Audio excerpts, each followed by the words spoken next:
Well, welcome to ATGLive, your Thursday night home for all things Star Wars. One of the few live Star Wars shows that starts on time every effing week. No, you go to the big guys. They don't start on time. No, we start on time. Nick, how's it going, my friend? It's going well. And just full disclosure, it might be a little bit of a mental illness that we have that keeps us from being well, yeah, I mean, the late. ADHD, the OCD, it's that's right. But as we let's see what we're gonna do here.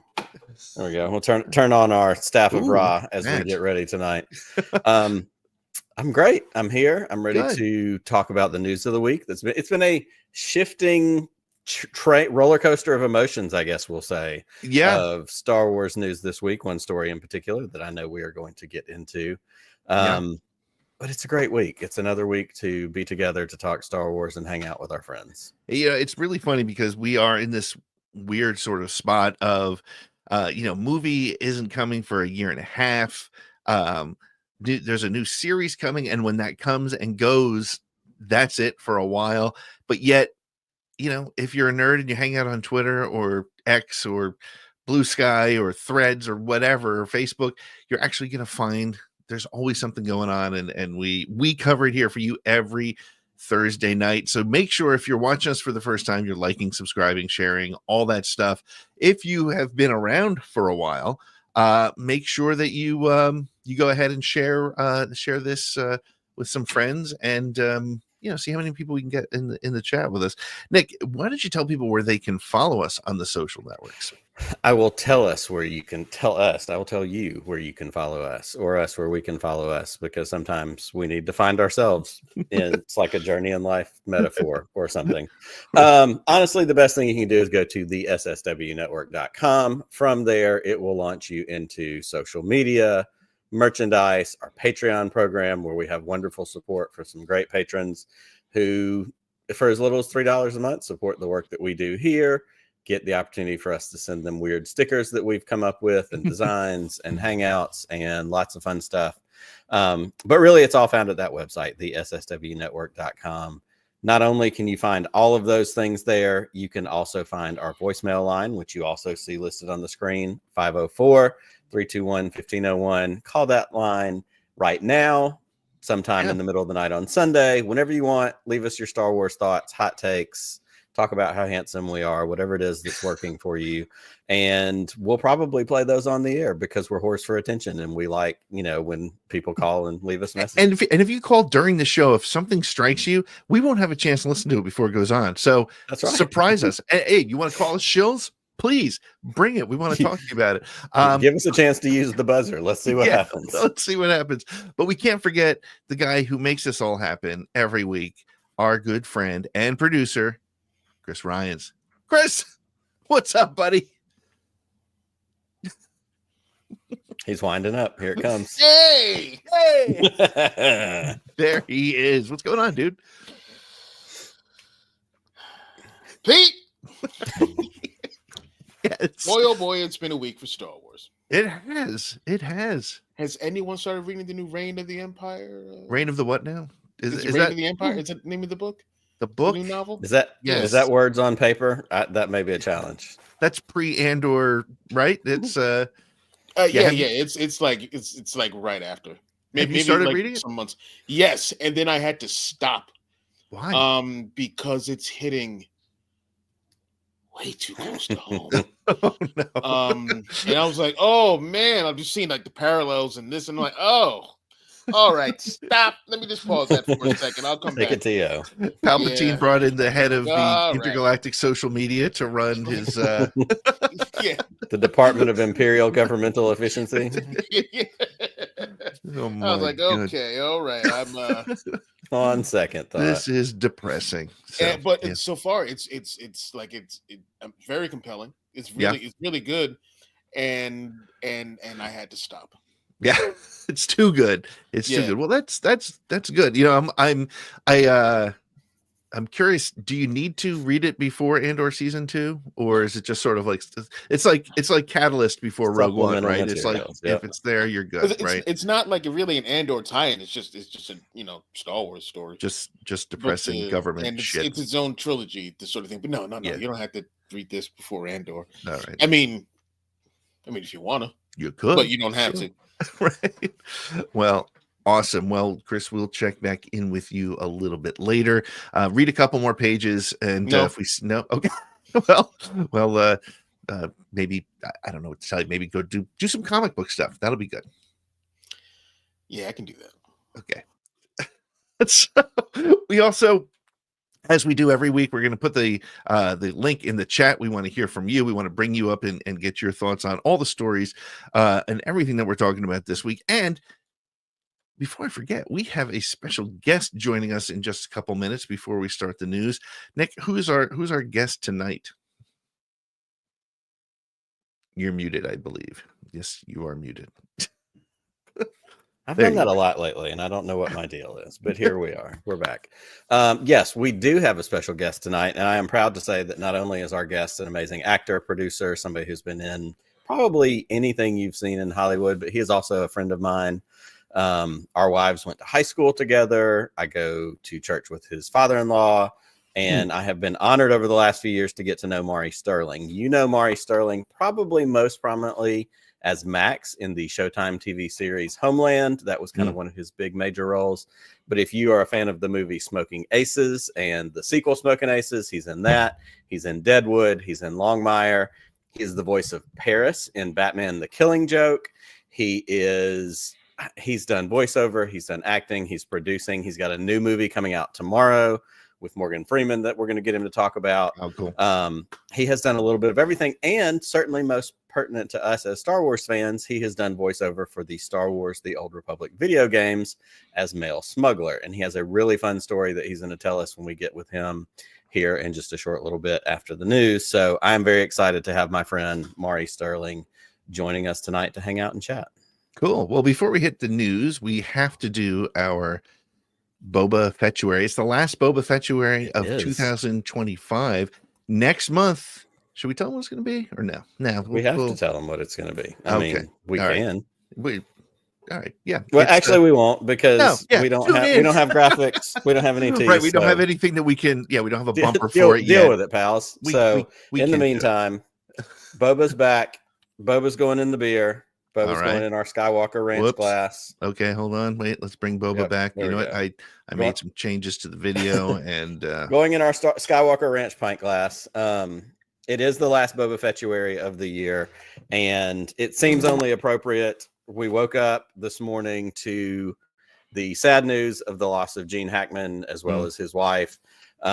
Gene Hackman has been a luminary in the movie industry for a lot of years, certainly longer, I think, than either one of us have been around. Yep. And by all reports, also a really great dude. He's been in a million movies I loved. One of my favorite Gene Hackman stories or memories is in the movie Enemy of the State with Will Smith. I don't know why this movie hit me the way it did or this particular scene did, but there's a scene when they're on the roof of the building early on in the movie, and Will Smith is kind of freaking out because all these crazy things are happening. And he just says to Gene Hackman, either shoot me now or tell me what the fuck is going on. And for some reason, that just resonated with me at a young age in my life where I'm like, that's how we all kind of feel. Either shoot me or tell me what we're doing here. But also, I think for me, and this may be my Gene Hackman hot take as we come into the toast, Gene Hackman is my Lex Luthor. We've had a lot of Lex Luthors along the way. You know, there have been some other great portrayals, you know, some other folks that have done a good job. But when you say the words Lex Luthor, he's the guy I picture, you know, mustache and all. So we're going to raise our glasses tonight for Boba Fettuary to Gene Hackman, the amazing career he's had. And of course, as always, we're also raising our glasses to all of you. So cheers and happy Boba Fettuary.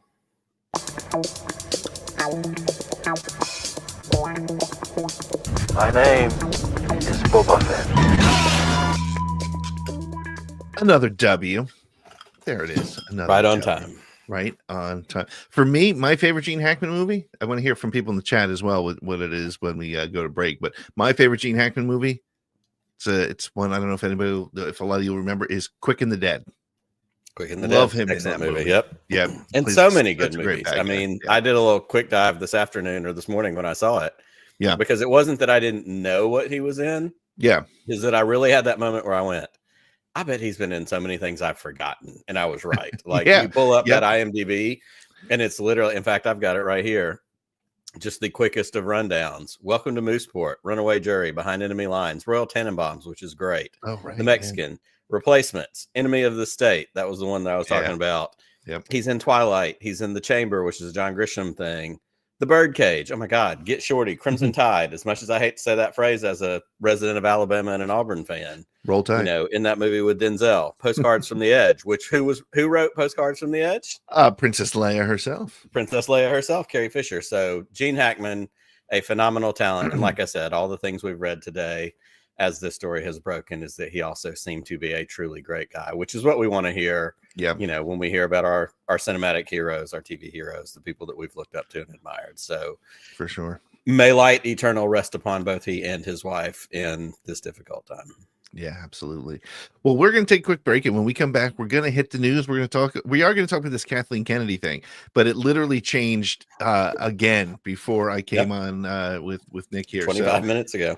Oof, it's an evolving story, which is kind of a non-story, but we'll be back in just a couple minutes or in a minute with more ATG Live.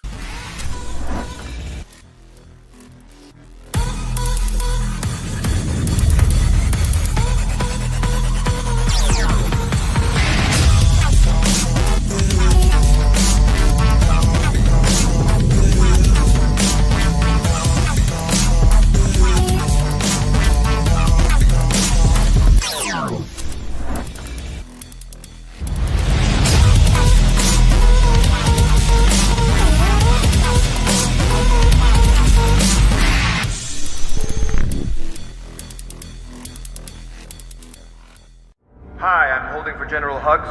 Where are those transmissions you sent?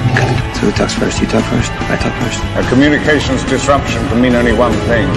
Okay, I'll hold.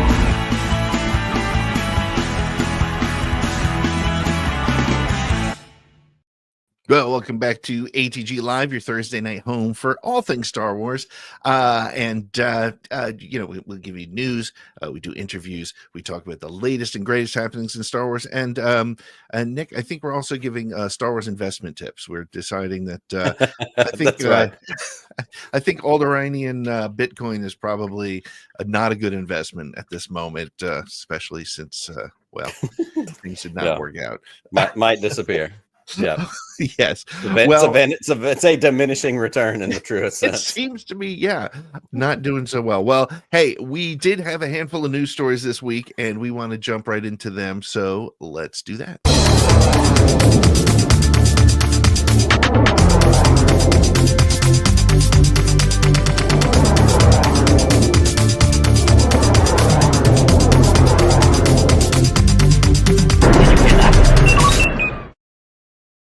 Well, it has been a week full of a lot of different news and a lot of different things coming and going. And so let's start with our first story of the week, which on Monday, we got the Andor Season 2 trailer.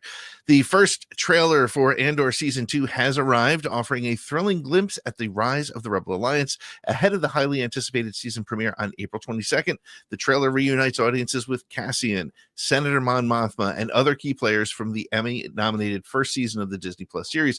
Fans of Rogue One, a Star Wars stories, will also recognize familiar faces, including my two favorite characters of the Disney era, K2SO and director Orson Krennic, as well as Forrest Whitaker coming back as Saw Gerrera. Series creator Tony Gilroy revealed that season 2 will span 12 episodes released in 4 3-episode chunks on April 22nd, 29th, May 6th, and May 13th. This structure sets the stage for the dramatic narrative arc that leads directly into the events of Rogue One. And while season 1 chronicled Cassian's reluctant plunge into rebellion, this new chapter intensifies the stakes and as war looms and betrayals mount. Featuring the song The Revolution Starts Now by Steve Earle, who I also just realized did Rattlesnake Road. The trailer delivers a tense mix of blaster fire, explosions, and political intrigue, culminating in a chilling message from Saw Gerrera. Remember this moment. You're here. You're right here, and you're ready to fight. Now, the question is, will this Saw Gerrera line be left out like it has been in the past? Additionally, fresh key art hints at Cassian's transformation into the leader destined to secure the Death Star plans. Nick, I got to ask you the first and most important question. Yes, sir. How did you feel about that music? Did that throw you off? I heard a loved lot it. of people. Yeah, I heard a lot of people. I loved it, about and I really liked it. So here's the thing. This is what I've kind of decided, and we of course have seen the the conversations online, the people complaining about it. First of all, it's more Star Wars. Stop complaining. What's wrong with you? But second of all, like if you want scores, put scores in a movie. TV shows, let's bring Steve Earle. Let's bring I mean, it was timed perfectly. He says the line, "The revolution starts now." Cassian pushes the button, the bomb goes off. Yeah, and it gave me it did what it was supposed to. I was jacked up. I was ready to run through a wall because this is a story that's about revolution. This is a story. This isn't a passive story. This isn't something that's like, let's see the first season. It's a build up. We're getting into it. We're setting the stage. The second season, I fully anticipate is I'll go from the beginning. And that's what that music conveyed. That's the energy that it gave. And I think it was perfect. I loved having the music. And we've seen a little bit more of that. We saw in, the preview for Skeleton Crew. We had the Huttese version of Major Tom, wasn't it? It sure was. Like, great. Let's do that. There's nothing wrong with that. And you go back to things like Westworld. Westworld had the piano versions of, 9 Inch Nails and whatever the other thing. Like Painted Black and Painted Black. Like, let's let it be. First of all, let's let it be fun. It's entertainment, for God's sakes. I thought it was fantastic. That's not going to be in the show. Nobody's worried about that. It's a trailer. It's not the show. People are worried about that because they're dumbasses, but well, that's fine. I thought it was fantastic. It made me even more excited than what was already a great trailer. Yeah. Now, the thing that I loved about this news, and I know it's got a lot of people a little bit up in arms, but that is, I'm actually a big fan of dropping 3 episodes per week. Instead of getting 12 weeks, 3 months of Andor, we're going to get 1 month. And the reason I love it is because basically, and we know that each of these 3 is an arc that's going to start and end. I love it because to me, this means that we're basically getting 4 Star Wars movies 1 week after another. So I'll take that all day. How do you feel about it? So Pete, I'm going to be honest here. Yeah. And I didn't want to do this because I love it when we can have a good point, counterpoint. We can go back and forth. So I was going to kind of take the devil's advocate position, devil's avocado, if you will. Right. And I was going to argue this, but I'm not going to. I can't. I have to be honest. I think this is fantastic. Yeah. I think it's a lot of fun. I think that because we know the structure of what Tony Gilroy told us, which is each 3 episodes represents a year leading up directly to the beginning of Rogue One. This is going to help with maybe some of the timeline confusion for people who are like, wait, what's going on right now? Give me the 3 episodes of 4 years out. Then the next week, give me the 3 episodes of 3 years out, and so on and so forth. I think it helps. And like you said, 4 Star Wars movies in a row, it's all a win. The only way that could be better is if they would, as you have lobbied for many, many times, let's see this. Put these 3 episodes in a theater. 4 weeks in a row. It's digital. Send it out. I will go spend the money 4 Wednesdays in a row, fight with my family and everything it takes to go watch each of these episodes in a theater. It would be 100% worth it. And as much as I love, some great friends over at places like Screen Crush, and all the people who want to do the reviews and have them out, they're all their time is off on this. And you know what? Yeah, they're scrambling. You know, it's like, well, go watch a movie. If an MCU movie came out, you would have it done too. So go do it that way. No offense, Ryan. Love you, buddy. And I want it to be spread out. Like, yes, Yeah. but here's the thing. And I've said this for a million years, whether it's the week to week model or if you get, and there's not that many streamers that still put, everything out all at once. If you put it out all at once, I'm going to watch it all at once. That's just the reality of it. If you give it to me week to week, I'm not going to be mad about it. It's going to give me something to look forward to. So I can't lose either way. But I really am actually excited about this model as much as I wanted to argue this point with you. The only change I might make would be to, like, when Stranger Things came out, it was like a month and a half to 2 months after the first part. So maybe I might have stretched it a bit, but anyway, that's not our decision. But speaking of movies, let's get to our second story of the evening here. Let's see. I have it right here. Here we go. And by the way, you can always go to the sswnetwork.com and find all of our news stories as they hit. We bring them up over here first, and then we talk about them here with you. So let's talk about this right here, now. Episode 3, Revenge of the Sith, is coming back to theaters. Fans prepare to relive one of the saga's most defining moments on the big screen. Star Wars Episode 3, Revenge of the Sith, is returning to theaters on April 25th to celebrate its 20th anniversary. Along with the re-release, Lucasfilm has unveiled a striking new poster. I love this poster, featuring Darth Vader, Emperor Palpatine, and the fiery landscape of Mustafar. For the first time ever, the 2005 film will also be available in 4DX, a fully immersive format that enhances the viewing experience with moving seats, wind, and rain effects. While the fiery duel between Obi-Wan Kenobi and Anakin Skywalker may not come with actual flames in the theater, they added sensory elements that promise to make the action feel more intense than ever. Originally released as the epic conclusion to George Lucas's Star Wars prequel trilogy, Revenge of the Sith chronicles Anakin Skywalker's tragic fall to the dark side and the rise of the Galactic Empire. The film was a massive box office success, grossing $868.4 million, being the highest grossing film of 2005. It has also earned strong reviews with a 79% critic score on Rotten Tomatoes and an A- cinema score from audiences. Starring Ewan McGregor, Hayden Christensen, Natalie Portman, and Ian McDiarmid, Revenge of the Sith remains a fan favorite. Now, 2 decades later, you can experience it again in theaters, perhaps for the first time. Nick, let's talk for a minute about this. You and I got to go see Phantom Menace together last year in the theater. It's a dumb question, but I'm going to ask you, are you excited to see this back in the theater? Are you going to go make sure you track it? I want to be very excited to watch this in the theater. I'm going to shout out my good friend Jeff Qualia, who is in the chat. He said, Will Montgomery dropped the ball on this, because we're at about a 50-50 proposition of, do some of these re-releases actually end up here? We missed out on a couple of things. So yes, I am very hopeful that this will end up in the theater here, because if it does, I will go see it. It'd be even better if they handed out the Matt Ferguson, theater cards of that artwork, as they sometimes do. Maybe they will. Yeah.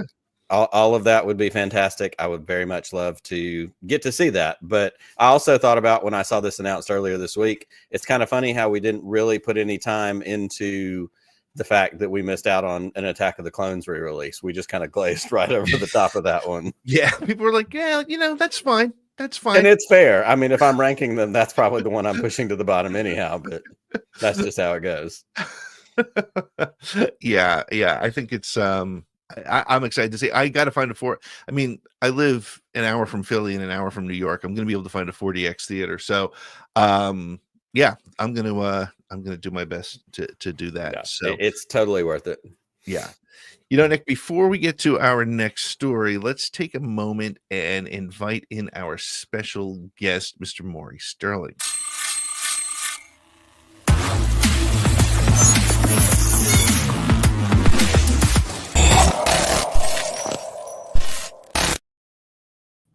There he is. Hey, gentlemen. Hello, What's sir. up, How are baby? you? I'm well. How are you boys? Excellent. Good to to see see you you. tonight. Glad to be here. It's awesome. We are glad to have you. And, as I said in the intro to the show, you and I have gotten to know each other over the last several years, thanks to our wonderful wives. And it's been a blessing to get to be friends with you, but also to follow your career, to go back and dig into your career, the things that you have done, in the past. And you've got some cool stuff you're working on right now. We're going to talk about that in a little bit. Yeah. But as somebody who works in the industry, this story has kind of been a roller coaster breaking, over the course of this week. And we thought it might be fun to bring you in and comment on it. So Pete's gonna put it out there for us, and we'll let him drive it from there. Great. Yeah, it's funny because there was let me just bring it up here. Here we go. Let's go here. Sorry, doing all this stuff in the back. There we go.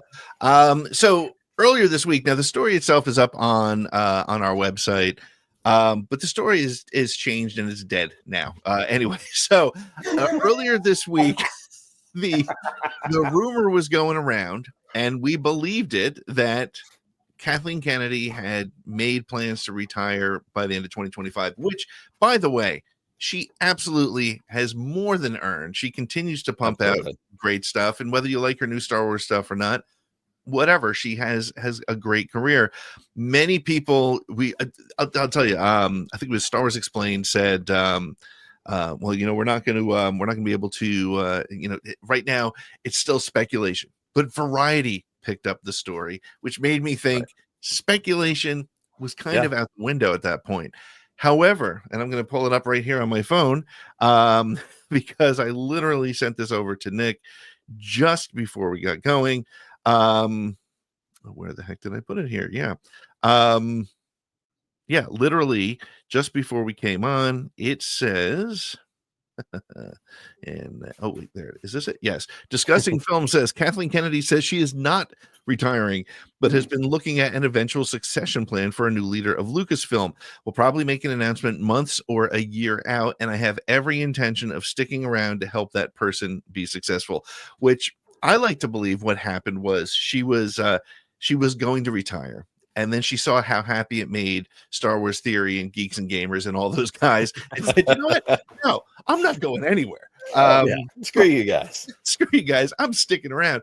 But I love that the reason she's sticking around is to make sure there's two big movies coming out. We got Mando and Grogu, and then we have the Sean Levy movie, which through this article we've learned is the next one coming out after Mando and Grogu, and it will feature Ryan Gosling. So Star Wars is getting kind of interesting over the next couple of years. It would be a horrible time for her to leave. But Nick, Maury, what are your thoughts on all this? Well, I'll say this, and then that's right. First of all, never trust the headlines. I was going to say, I'm going to make this one kind of mea culpa, and then I'm going to throw it to Maury for some insight. To our friend Matt Harrington, who is in the chat tonight, when this story broke earlier in the week in our little Patreon group thread on one of the social media apps, we were all like, well, it's on Variety, like it seems more real. And Matt was the first one to go, this happens 2 times a year and everybody loses their mind and it's not real and it's whatever. And I kind of poo-pooed it a little bit. So Matt, this is me saying you were right once again. I own it. But I think there's something to be said for transition. And I think maybe that's ultimately what comes out of this story. And Maury, for you, you've worked, certainly in Hollywood for a lot of years, and you've worked within a lot of different systems. It makes sense that she would say, and it could have been something in passing. We don't know whoever this source was. Yeah. She could have been talking about something at lunch. Yeah, I'm going to give it up. She could have been talking about sugar or carbs or whatever. We don't know what he overheard at the copier. But the idea of transition, the idea of somebody going, yeah, I'm not just going to leave. Like, I'm going to set this up because there are things on deck, and there are big things on deck. And Star Wars is not some other minor property. Like, Star Wars is a huge, major thing. It tracks that, this would be the story, right? That, yeah, she's got an eye towards the horizon, but she's not there yet. Yeah, I mean, everybody's sort of career comes to an end at some point, and the more I've gotten into producing, just the level of the time frame it takes to get something off the ground. So I would imagine she's going to be shepherding some things and not just bail immediately, because these things have been in the work for, I don't know, 5-6 years, right? Yeah. Yeah, yeah. I mean, the other thing, my wife and I had a rule sort of during the COVID era of no emotional reactions allowed to a headline for 24 hours. Right? Like, you just got to stop and wait and see how it unfolds. Yeah. No, I don't know. I mean, it seems like a natural progression of a career coming to an end, and but also, probably going to maintain some kind of involvement and absolutely. And what a career it's been. I mean, go back to all of our childhoods. Look at the things that she's been involved with. It's unbelievable. This isn't someone, I mean, if this was baseball, she's batting well over 500. Like, this is unprecedented in anything really. Just, it's huge. Yeah. And again, I think the more I've started to dabble in producing stuff, I have a whole new appreciation for sort of how to capture lightning in a bottle. Like this idea that you're going to have the right cast and the right players and all these people who have done incredible work doesn't always mean it actually works out, for whatever reason. And then the other one does. And maybe that's just sort of how creativity works. We as the audience have an expectation of how'd you mess this up? Right. Yeah. And we're like, well, how did you bungle this? Right. But I think it just kind of happens, which is, and it's funny too, because the people who are out there saying she screwed this up have no experience whatsoever. No idea what they're talking about at all. To make that comment, right? So, who would you, Nick and Maury, who would you like to see take her? Because obviously it's going to happen, right? And again, as you said, Maury, every career comes to an end. But Nick, I'll start with you. Who would you like to see take over Lucasfilm at this point? I don't know if I can put my finger on a specific person right now. Of course, we've seen, all the, everybody says, oh, it might be Filoni because he was, at the tutelage of George Lucas. We've heard Favreau. We've heard Kevin Feige, who spent a lot of time, running Marvel stuff. And what if he jumps to a different property? I don't know if I buy any of those. This is going to be my deep cut for the night. I'm a huge fan of The Sopranos. I'm actually in the process of kind of rewatching The Sopranos right now. And there's a point where Tony proposes to New York a power sharing situation where there's 3 bosses instead of just, the one New York and the one New Jersey boss. Maybe we get something like that. Maybe we get like this kind of like co-presidents where we have a couple TV of boss, movie boss. And like Favreau's still going to want to go do other things that aren't Star Wars. And I think that's what limits him to be the choice. Feige's already got his feet in Marvel for a little bit. Filoni's the most truly Star Wars, but I don't know if this is completely his lane. He might be more of a creative than he is, I firmly believe administrative.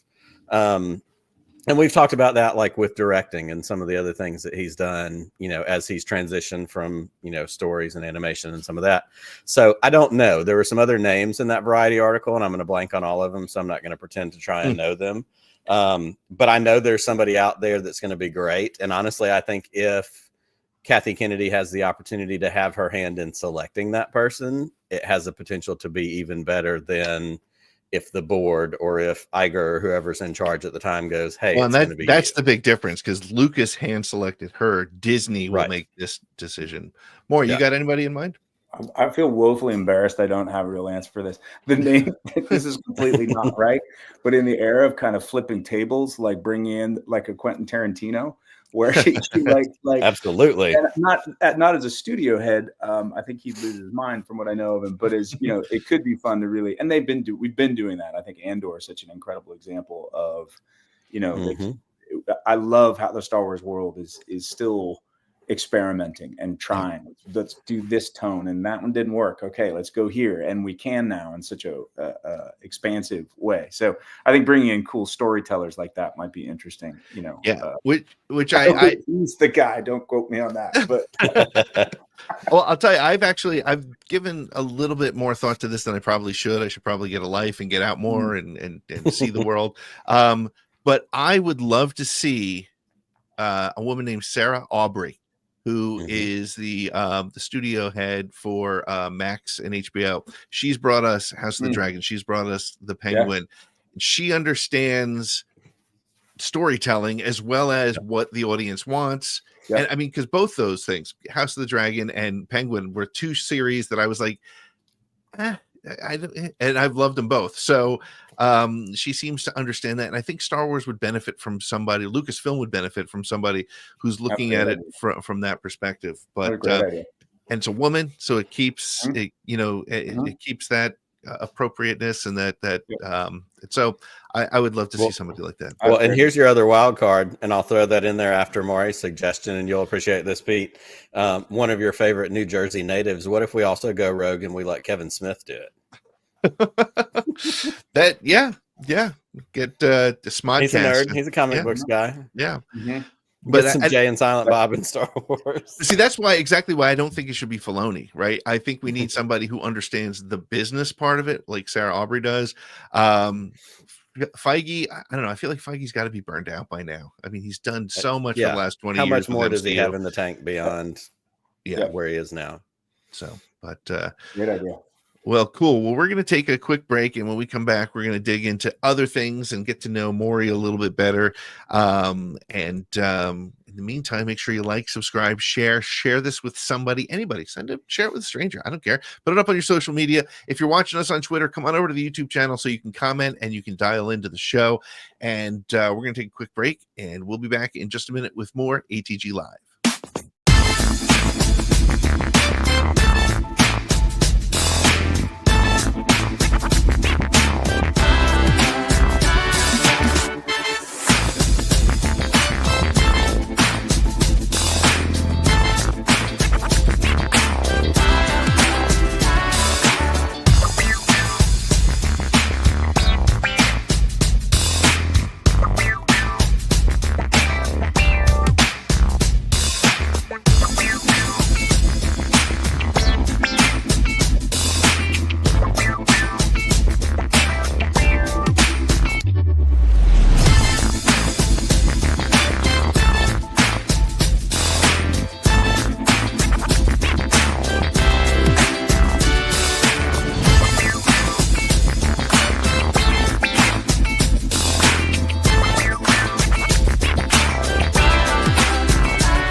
Hello. Come home early. I can't. I'm working. I lit some candles. I'm swamped. I bought Bud Light.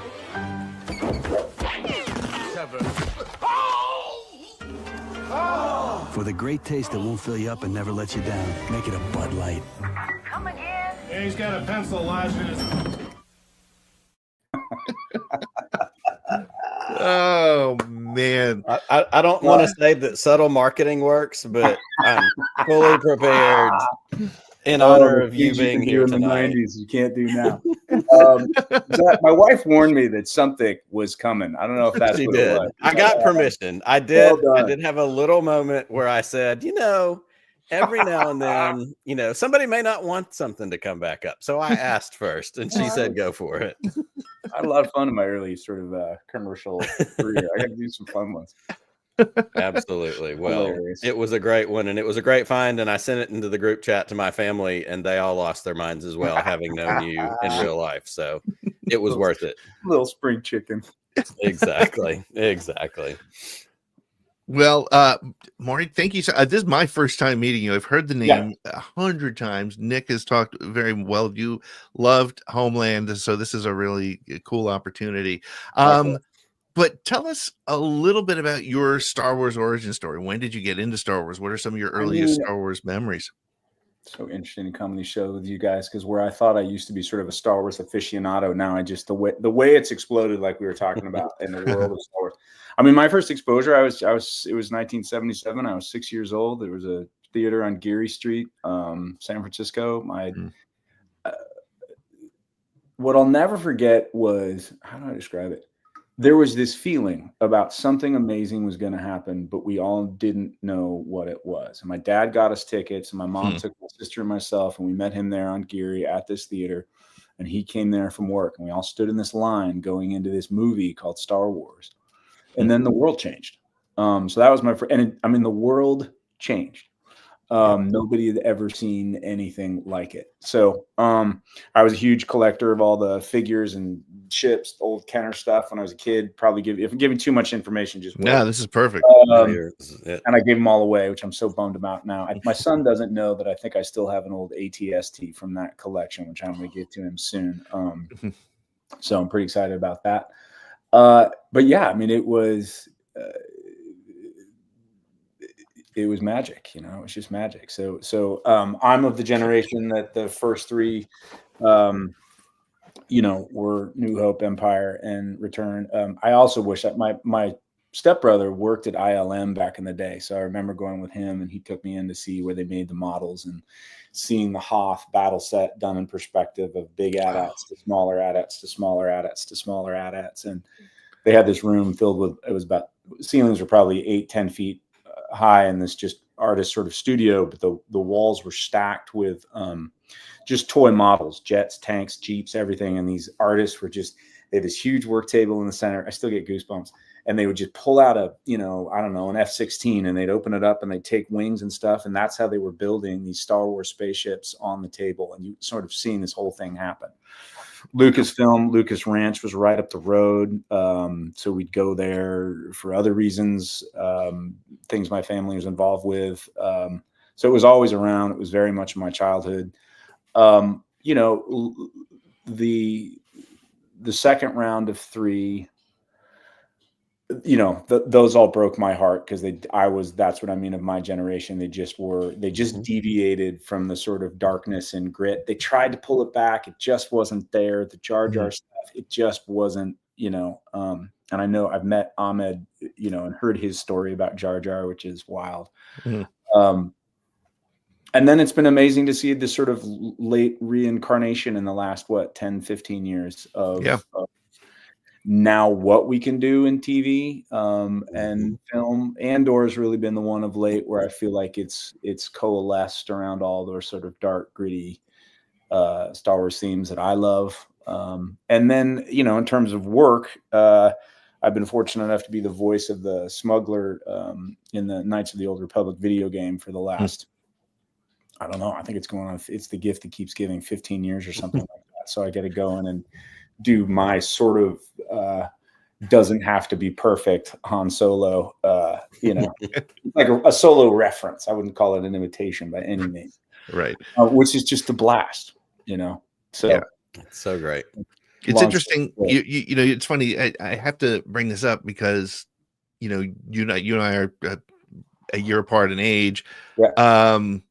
And the prequel response, it's funny. People like to believe now in fandom that everybody loved the prequels, and it's this weird sort of revisionist history. And honestly, I've come to actually love the prequels. I can't wait to go back and see Revenge of the Sith. But I was at the New York premiere of Phantom Menace for Star Wars Galaxy magazine, and I remember celebrities walking out all going, that was a movie, you know? Yeah. I mean, in canon now, it all has such a different reference, right? Contextually speaking, but it really felt like a creative deviation from what I grew up in. And you could see the seeds. I mean, the Ewoks were kind of veering. There were little hints of sort of different tonality, but it still lived within a world that I was like, okay, cool. You know, yeah, that made sense. And then, and it was that impossibility of trying to recapture when we were 6 and 7 years old, seeing it it just was not going to happen. And it didn't matter what was on the screen. It just was never going to be that. And that's the biggest challenge. And again, as we talked about Kathleen Kennedy before, what a hill to climb, right? To try to, you know, keep but you're never going to make everybody happy, I suppose, is the key piece there. No, you're not. And I also think we're in a weird era now where I don't know, because we can. A friend of mine always talked about Brad Bird, the director of The Incredibles, to kind of where his deal is, even in the world of the infinite, the animation where you can do anything, right? He still plays with natural law. So there's still laws of gravity. And what I mean by that is I think it's once you get sort of this creative ability to do anything, I think it's a little harder to maintain tension. And when you can just tell any story any which way because you've got the technology and the artistry and all that stuff, you have to be careful that you don't lose the grit part that keeps people sort of emotionally involved. Yeah, right. Just because you have the technology, it's the old Jurassic Park. Just because you can doesn't mean you should. And I think honestly, to me, that's my big. I like the Obi-Wan story, but I felt like they got so enamored with the volume that they kind of stuck with it. Which is why Andor, it feels like a Star Wars movie because it's shot in, they find these little weird locations on a beach somewhere or a building that looks like it should be in Star Wars and they make it work. So yeah. That dam that they shoot in season 1, that is a part of the whatever that the overshot, whatever it is. That dam shows up also in one of my wife's favorite TV shows, Outlander. And when the daughter, there's this carryover because it's in Scotland or wherever it is where they shot part of that. And so, but that's it. And that's what original Star Wars did, is it was shot in the Redwood Forest, and it was shot in Tunisia, and it was shot in these places that made it feel like a real thing. And like you said, Pete, Kenobi leaned a little too far into the volume. Book of Boba, they did some on-site stuff in California. There was a mix of it. But it really is, that era of, gritty Star Wars, like you said, Maury, bringing it back to this is what Star Wars feels like. I want to lean into something because, as I said a couple of times throughout this show, in my introduction, you've been in a million things that I've loved. You've got new things that you're in right now. We'll talk about Interior Chinatown in a little bit. We'll talk about the new movie that's coming out tomorrow. But you had just real briefly Star Wars: The Old Republic video games, Mail Smuggler. That's been something that you've been over to do over a long period of time. You were on with me on the original podcast of the Will Show. Gosh, at this point, it's probably been 5 years ago. Yep. And you told a story about Star Wars Battlefront. And I told you earlier this week, I wanted you to tell that story again because we have a bunch of folks that watch, that play video games. And this is just such a great, fascinating story. So I'm just going to throw it to you and let you talk about this sequel to Star Wars Battlefront that didn't ever happen. It didn't ever happen. And the story I was told, it is in a vault somewhere. The company was producing it was kind of running a Ponzi scheme, and it got lost onto it, but they owned the property. So it goes. I remember auditioning for it. I went in for it. It was this awesome role, the game, because I got to play clone twins. One went Jedi, one went Sith. So as the game progressed, I got to do full Sith deal and Jedi deal. It was super fun. And, I'm sitting there having scenes with, you're just giggling as an actor because in whatever capacity it shows up, like, I'm having a scene with Darth Vader. Are you kidding me right now? This, of course you want main one, but it's still like, no, it's still happening. And then the best part was they did mocap on my face, but my body double looked like this. I don't have space to get up and do it, but he looked like my assumption was like some French, cool martial artist, because when I walked, I just had crazy cool swagger. And I was like, oh, that is awesome. Anyways, it was. And so as far as we know, and I remember you saying this before, it's locked in a vault somewhere in France or some company, like you said, the company went under and it never, happened. And we ended up getting Battlefront 2, which did come out and became its own separate thing, but it's not this other unreleased version that, like a couple of other things that exist, like, what is it, 1313, and what's the Seth Green, the animated series? Oh, Detours, yeah. But Detours, like these other kind of lost Star Wars lore things. I think I've over-exaggerated probably my story in saying like I know some Hollywood lore, but it really, I mean, the amount, sort of what it takes for finally, there's so many things that just get dropped before they get to the scene, whether it is a changing of a guard at a studio where somebody's been nurturing these projects and they're their babies and they've got it all together and you're excited because they bought you and you think you're getting this break, and then the studio changes direction, politics change direction, mission statement changes direction, and this thing that was about to happen just crumbles into sand. And it could have all the right pieces, all the investment, all the thing, and then and it just doesn't, or they buy the property and they say they're going to do it, and it just doesn't get done, so.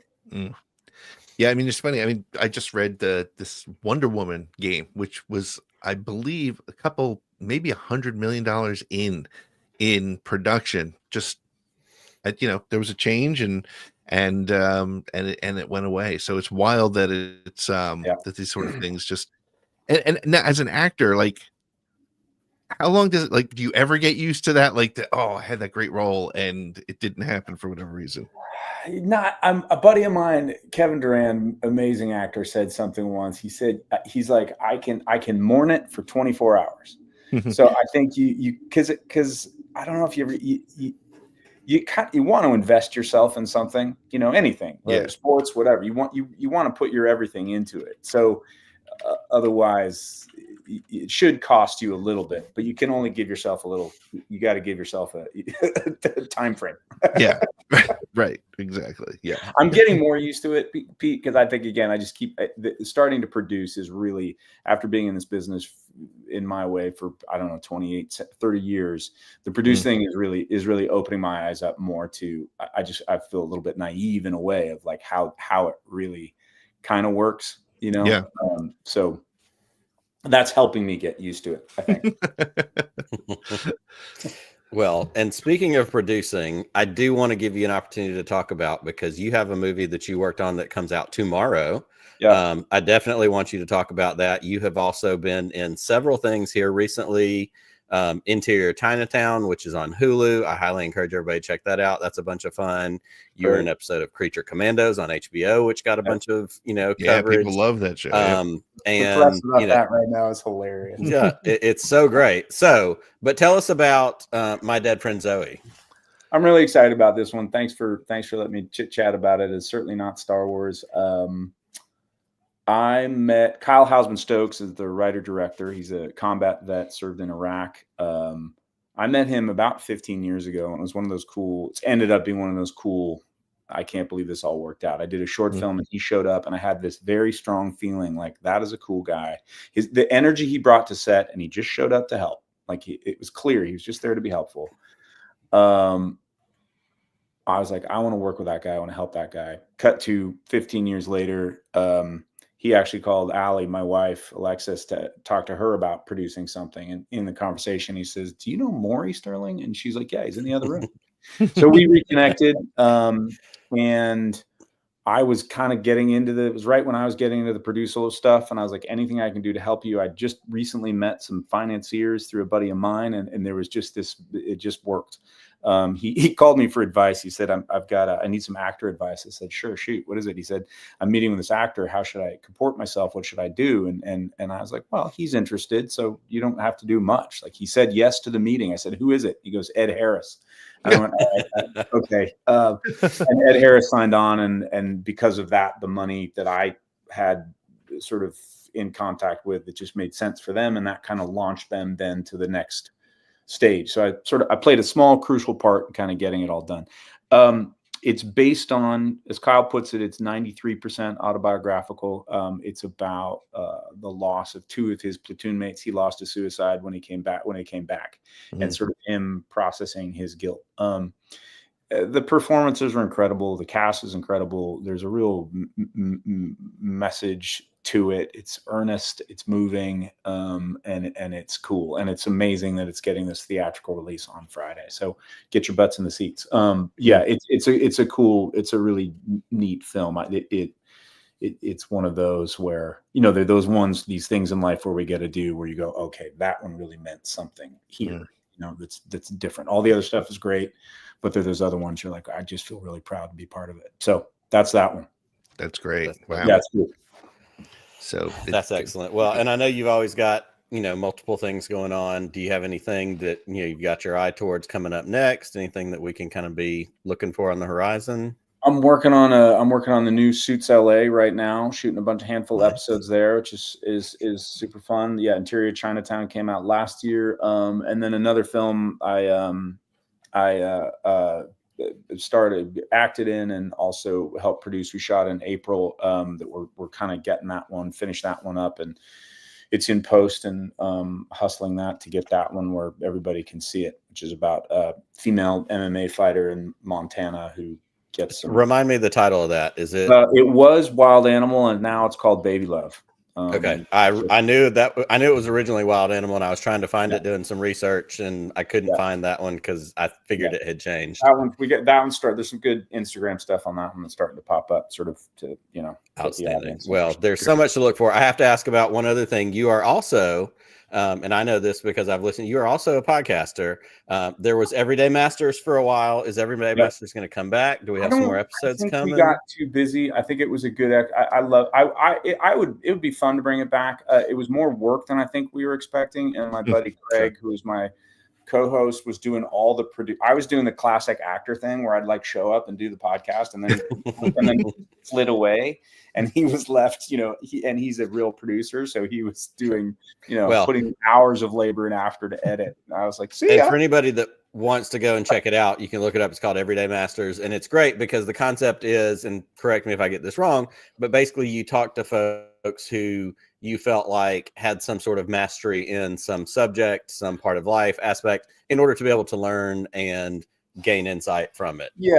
Yeah, and also trying to really leverage. I think there's a lot out there about mastery. The everyday piece is like maybe you knock yourself for playing, Sudoku too much, and your mom's saying you shouldn't do that so much. But if you've put actually 20,000 hours into Sudoku, you're probably good at it.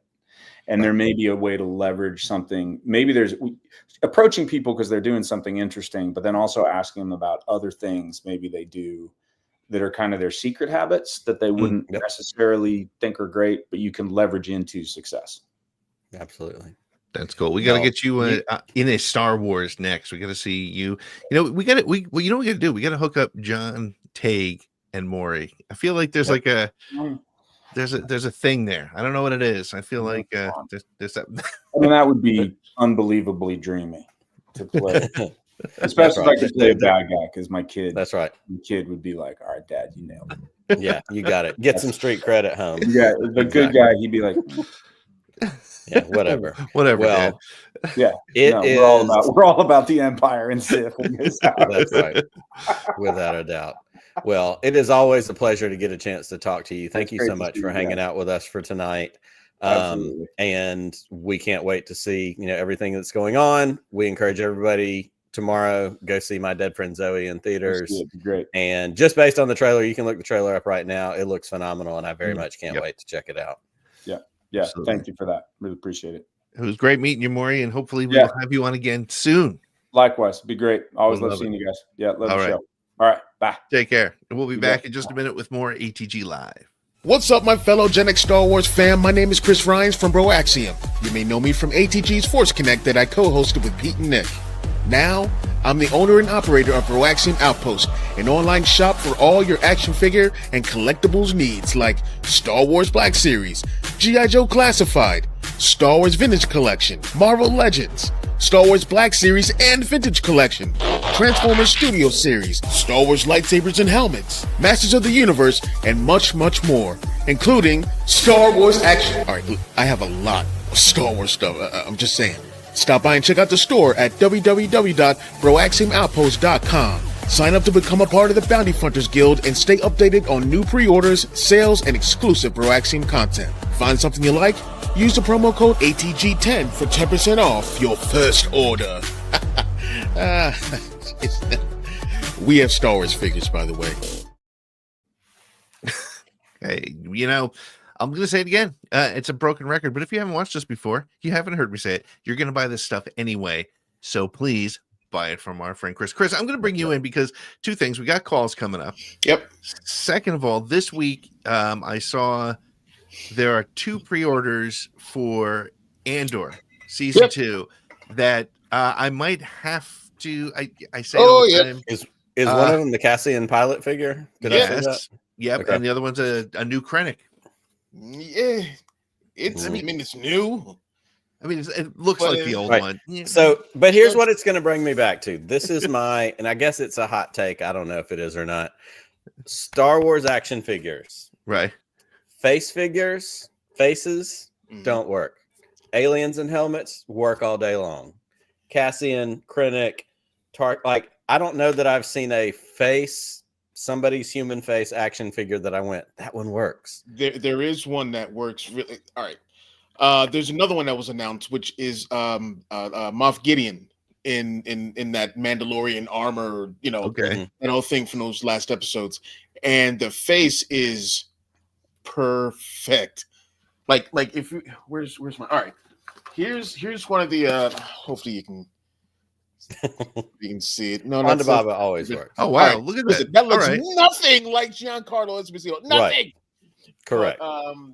But the one that's coming out, and I wish I had a picture of it that I could show it to you. But there's a new Black Series that also goes on pre-order next week for him, and it's perfect. It's perfect.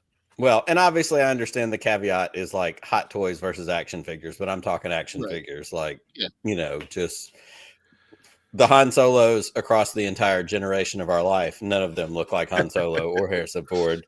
Yeah, especially the first one. Big head Han versus small Han.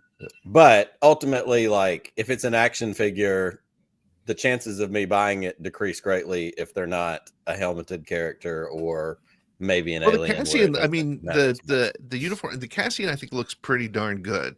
From what I saw, they are getting a little bit better. But you're right. Yeah, some of them don't really like connect. I was like, as I'm watching this this stream that Hasbro did, and they're saying how new this Krennic is, and I'm like, like I just there's nothing.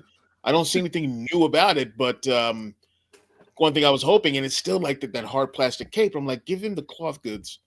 Cape, because no one has cape game except for Vader. No one has cape game in Star Wars like Krennic does. That thing is flowing, and it should be in that trailer, walking across the water. Don't matter, dragging it, dragging it through the water. Absolutely. Yeah. Well, we do have a couple. We have one recorded call so far. Again, leave a message. We'll play it live. We don't care. Say what you want. If I can show you this. I can show you this the what it looks like real quick. Yeah, you got it. Cool. Yeah. Bring it up. Let's see if I can bring that up.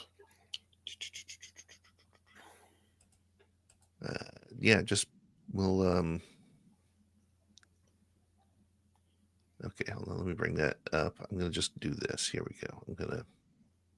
There it is. I don't know if you can see it that well from here. Let me see if I can Yeah, that looks great. It's spot on. Yeah, spot on. It works much more than the one you showed. Finally got him right. So that one. That's awesome. That's definitely. I'll have that for pre-order. And look at that cape cloth. Why can't they do that for Krennic? They can. They just don't want to. They choose not to. They choose not to. All right. Well, first I'm going to play our voicemail here. So hang on one second. Let me see if I can do that. I gotta get better at this. Hold on a second. Share screen. There we go. Yep. Okay. Here we go. And here we go. I'm going to bring it onto the screen first. Hold on. All right, here we go. I've not listened to this, but it's from our friend Matt from Enid. Hey, fellas, this is Matthew from Enid again. Hey, I wasn't going to call, but I've seen nothing but crying man babies post about the news that Kathleen Kennedy's going to step down from Lucasfilm.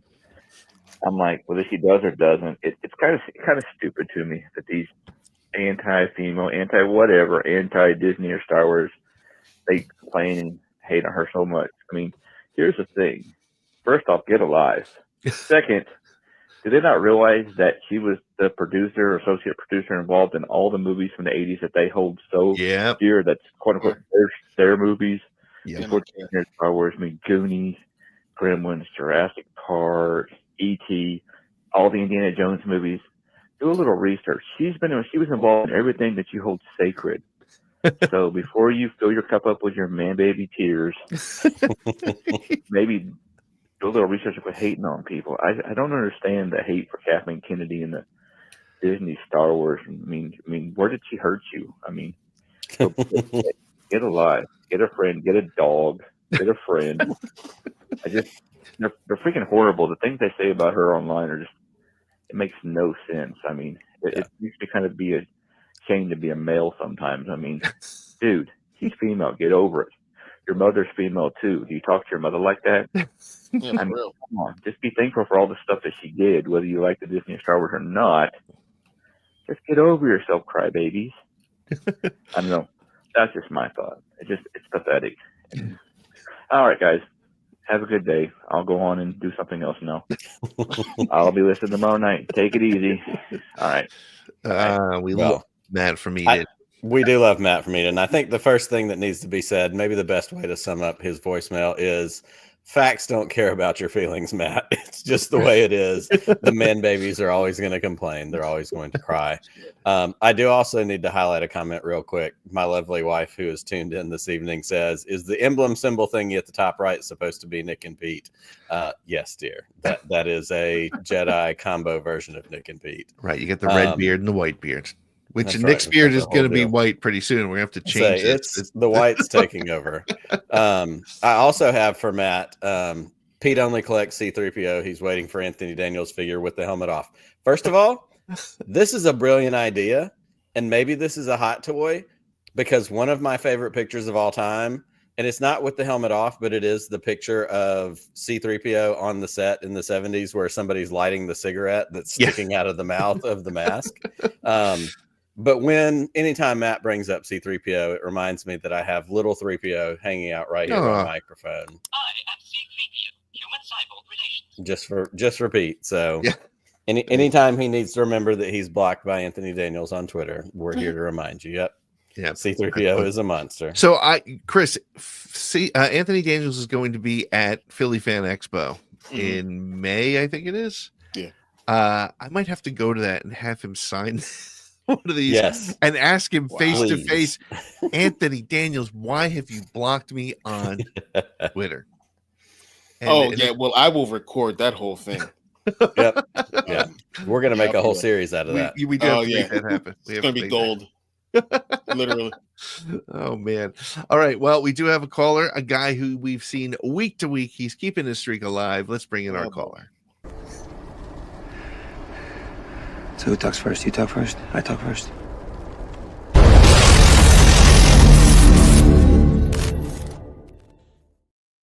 There he is. Scotty J-Ro on my channel. What? First of all. Wait, what? I got Scotty J-Ro on my channel. I'm editing the video right now. Oh, okay. Oh, the next honest to Claude is Scotty. Oh, okay. I get it. Here's what I feel like we need to address right off the top. Every time Eric comes in, he's more and more reclined. And I feel like this, we're reaching like John and Yoko like love in, like laying in the bed in the 60s on TV or in the 70s, whenever it was. Like at some point, like Eric's going to be in like a hospital bed with like, push the button to sit him up. I think he's going to be upside down soon doing one of those, like those back stretching, the back incline chairs. Yeah. It's a very specific position and we admire it because you're sticking with it. So you don't want to get as high as my hairline? No, I'm not, no comments. No comments at all. What do you got going on? What insight are you bringing us this week? You okay, Chris? What's up, Chris? No. My finger's on the button. What? Yeah. Bed fan. I think I cracked the code. All right. I'm sorry. With the right button. Did you say bedpan? No, I thought I said bedpans. They are dehydrated midichlorians. Okay. Sure. In ash form. That's why, you have such these crazy trips because you're tapping into the wellspring of life in almost in an interdimensional sense. Is that what's in that death stick? No, it's not a death stick, but it is what one character had when he molested Hondo's ass. We know that for a fact because the blue bantha milk. Yeah, I think he lost us on this one. We follow a lot of them. This one, I'm totally following everything he's saying, and I am tracking a little bit because he hit me with blue bantha milk and bed. You got one more. One more. Yeah. Are you really mad, Chris? Huh? What was that? Are you really mad at me this time? I can't hear. I'm searching for the right. Can you hear me, Chris? Oh, I can hear you, pal. Well. Shut up. Oh, no. That's the other right one. Oh, God, he's already gone. Oh. Wait a second. Eric, I didn't hit that one. That wasn't me. That was Sure. It wasn't. The next one probably will be, but yes. Guilty as charged. Well, Eric, okay, just real quick. Go listen to the next Honest to Claude. When's it coming out? It should be coming out this week, and I'm still waiting on the C3PO sticker. I haven't gotten it. Yeah, I know. I haven't sent them out to you or the other two people I need to send them to, so I got you covered. I have it right here. See? Do you want me to sign the back for you? Sure. Why not? No, you don't need it signed. All right, I can put it on the mantelpiece. There you go. Awesome. All right, man. We will see you next week. See you, buddy.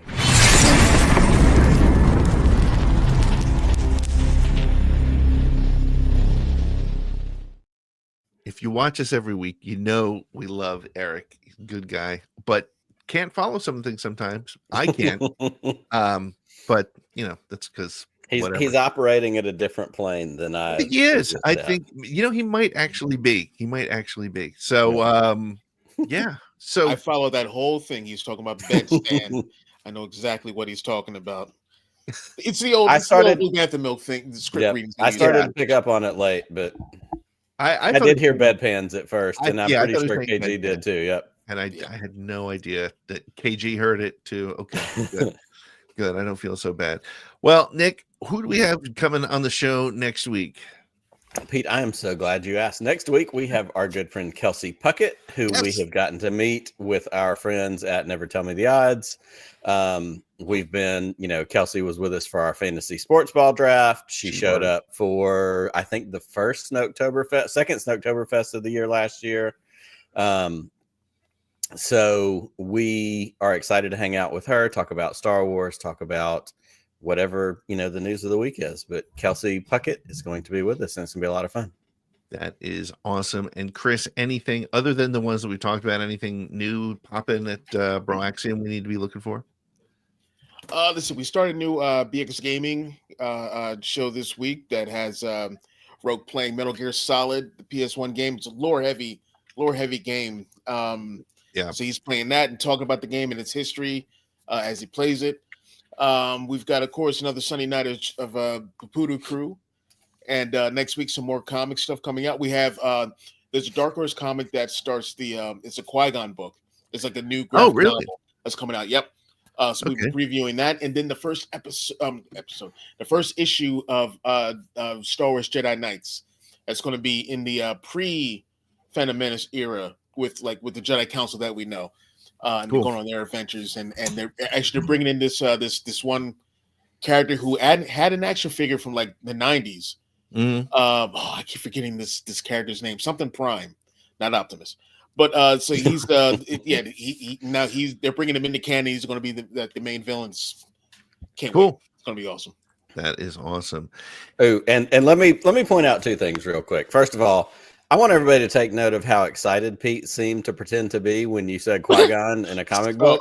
He's like, no, really? I like Qui-Gon, but I don't. The comic book part was hard. Thank you. Don't be fooled. It was the character, not the comic book. Everybody, we have a lane here when it comes to ATGLive, comic books and books. We have to keep it. We do. Also, I did want to tease one other thing. Coming up this next week, if you are a Patreon supporter, we are recording a new episode of Around the Galaxy. We've been a little bit not lax. It's when we have guests, focused, when we have folks appropriately focused. Focused on Thursday nights. But our friend Ryan McGee, and Ryan McGee from ESPN, he covers NASCAR, college football, and he is the third of our friends at the Never Tell Me the Odds podcast with Clinton Yates and Arda Ocal. Ryan is going to be with us this next week. So patrons, be on the lookout for a message to tune in if you want to watch us record that interview. It's going to show up in the podcast feed probably in the next 2 weeks. Excited to talk to Ryan. Ryan lives in North Carolina. He's a Southern guy like I am. We've got a lot of kind of overlap and connections, and he's a huge Star Wars fan, and he works at ESPN. So we're excited to talk to him and bring that to the regular podcast feed, not just a part of your Thursday night fun. Awesome. Yes, I can't wait to talk to Ryan. We're going to get the triumvirate of the complete and total That's right. Never Tell Me the Odds podcast. So, Nick, may the force be with you. Always. Just one more round, friend, then homeward bound, friend. Don't forget me in your dreams. Just one more song, friend, and then so long, friend. The nights get shorter, it seems. Just one more rhyme, friend. Yes, it's a crime, friend. But you know time, friend. Time can fly. So it's good night, friend. Good night, but not goodbye.